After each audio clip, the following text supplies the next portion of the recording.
Olá, concurseiro! Espero que você esteja muito bem. Para melhor compreensão do conteúdo, iremos dividir o tema em 3 blocos. No bloco 1, nós vamos conversar sobre a formação válida do processo. Respire fundo e pense comigo. Quando alguém protocola uma ação no fórum, o processo já está completamente formado? A resposta é quase isso, mas ainda não totalmente. O processo começa com a petição inicial. É ali que o autor provoca o poder judiciário. Porém, ele só se forma de maneira completa com a citação válida do réu. É a citação que traz o réu para dentro da relação processual. A partir daí, temos autor, réu e juiz. Forma-se a chamada relação triangular. Sem citação válida, não há contraditório, e sem contraditório, não existe processo plenamente constituído. Agora imagine a seguinte situação do dia a dia. Alguém ajuiza uma ação de cobrança contra uma pessoa que já faleceu. Esse processo é válido? Claro que não. Falta legitimidade. Ou então a pessoa apresenta uma petição inicial confusa, sem pedido claro. O juiz pode mandar corrigir. Se não corrigir, o processo pode ser extinto. Percebe como não basta apenas entrar com a ação? É preciso que existam pressupostos processuais, juiz competente, partes capazes, interesse de agir, legitimidade e uma petição inicial adequada. Outro ponto muito cobrado em prova é que, embora a citação complete a formação do processo, alguns efeitos retroagem à data da propositura da ação, como a interrupção da prescrição desde que a citação ocorra no prazo legal. Então guarde isso. Formação válida envolve regularidade desde o início até a citação eficaz. Se algo essencial faltar, o processo pode nem chegar ao julgamento do mérito. E agora eu te pergunto, depois que o processo está regularmente formado, ele segue direto até a sentença? Nem sempre. É isso que vamos entender no próximo bloco. Bloco 2. Dando continuidade, vamos falar sobre a suspensão do processo. Suspender significa parar temporariamente, não é encerrar. É como apertar o botão de pausa. Pense em uma partida de futebol interrompida por falta de energia no estádio. O jogo não acabou, ele apenas foi interrompido até que a situação seja resolvida. No processo é parecido. A lei prevê hipóteses específicas de suspensão. Um exemplo clássico é a morte de uma das partes. Imagine que o autor falece durante o andamento da ação. O processo não pode continuar automaticamente.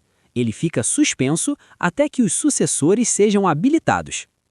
Outra hipótese interessante é quando as próprias partes pedem a suspensão para tentar um acordo. Isso é muito comum. Às vezes, durante o processo, autor e réu percebem que é melhor negociar. O processo fica suspenso por um período.